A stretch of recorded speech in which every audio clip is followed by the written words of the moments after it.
The stadium roared. The World Cup was won. And just like that, he walked away from millions to survive. Wow. Welcome to Starscope Report. Join Jordan and Jamie as they uncover Hollywood drama, music industry shakeups, and viral influencer scandals. From red carpet surprises to social media controversies, we dive deep into the stories behind the fame. And today, we're doing a deep dive into the shocking early retirement of German football star André Schürrle and, well, his totally extreme reinvention. Looking at the sources you sent over, I mean, he was at the absolute peak. Oh, definitely. Like, he literally provided the winning assist for Germany in the 2014 World Cup. Right. And he won the Premier League with Chelsea. But underneath all that glittering surface, the relentless pressure was just completely eroding his mental health. Yeah, I am looking at these notes and wondering, was this specifically a José Mourinho problem? Well, it's definitely a huge factor. Because, he was playing under Mourinho at Chelsea, and he was getting subbed out at halftime, vanished to the stands. Exactly. And Schurrle described feeling like a lonely performance machine. God, it sounds exactly like a toxic Hollywood relationship. Glamorous on the outside, but just agonizing inside. Oh, absolutely. And then you add a severe salmonella diagnosis to that, and, well, he abruptly retired at just 29. Wait, 29? Yeah, 29. But is this a toxic management issue or just the reality of playing elite sports where millions of dollars are on the line? I mean, it is a combination of both. In those elite systems, your value is tied entirely to your last performance, so the scrutiny is just constant. Right.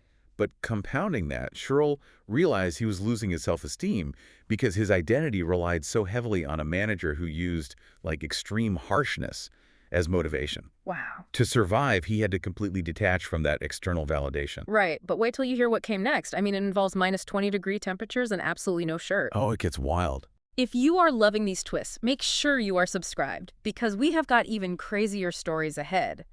So, if the root of the problem was an environment with zero control, how did he fix that?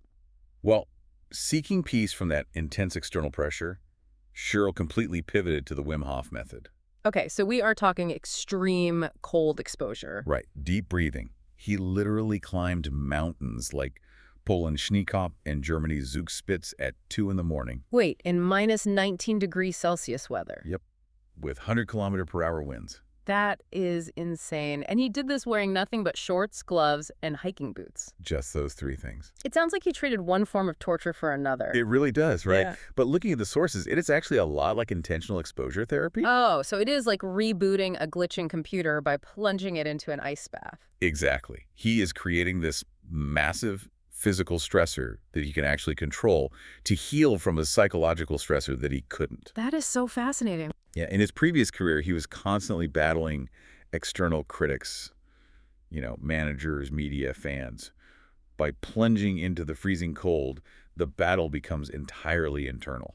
Right. He shifted from trying to control an uncontrollable environment to mastering his own internal limits. Exactly. When your body's screaming at you to stop in a blizzard and you find the mental fortitude to take another step, you reclaim your agency. He is reclaiming the narrative by choosing the pain himself. Precisely. And that is not even the wildest part. Stay tuned and hit that subscribe button so you don't miss the twist nobody saw coming. Because he didn't just stop at freezing mountains, did he? No, he did not. He actually traded football for another kind of extreme competition. Which almost feels like a contradiction. Right. You are talking about the Last Seoul Ultra. Yeah, what is that? Well, Schurrle founded this brutal race. It is a backyard ultra format.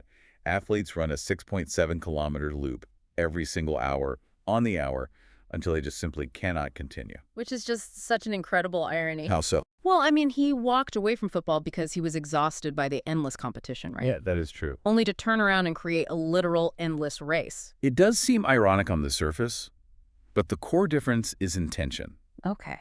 In football, the race was dictated by the toxic glare of the media and ruthless management. The Last Seoul Ultra is about raw self-discovery.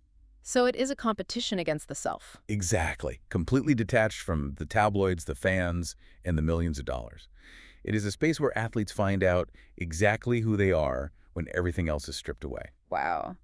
So as we wrap up this deep dive into your sources, it leaves you with a really provocative thought to ponder. Definitely. What toxic millions, be it money, status, or the expectations of others, are you holding on to that you might need to walk away from to truly survive? That is a very powerful question. You've been listening to Starscope Report, where Jordan and Jamie uncover the stories shaping Hollywood, music, and pop culture.